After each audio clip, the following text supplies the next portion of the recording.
ಎಲ್ಲ RCB ತಂಡದ ಆಟಗಾರರಿಗೆ ಅಭಿನಂದನೆಗಳನ್ನು ಸಲ್ಲಿಸ್ತಾ ಇದ್ದೇನೆ. ಅವರ ಅಭಿಮಾನಿಗಳಿಗೂ ಅಭಿನಂದನೆಗಳನ್ನು ಸಲ್ಲಿಸ್ತೇನೆ. ಇಡೀ ದೇಶ ಇವತ್ತು ಹೆಮ್ಮೆ ಪಡ್ತಕ್ಕಂಥ, ರಾಜ್ಯ ಹೆಮ್ಮೆ ಪಡ್ತಕ್ಕಂಥ, ಯಾಕಂದರೆ ಬೆಂಗಳೂರು RCB ಯಾವತ್ತೂ ಗೆದ್ದಿರಲಿಲ್ಲ. ಇದು 18ನೇ ಆವೃತ್ತಿ ಗೆದ್ದಿದ್ದಾರೆ. ತೀವ್ರ ಸಂತೋಷವನ್ನು ಉಂಟು ಮಾಡ್ತಾರೆ.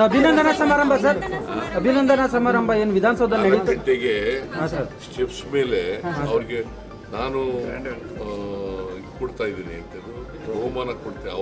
ಅವ್ರು ಗೆದ್ದಿರೋ ಬಹುಮಾನನೇ ವಾಪಸ್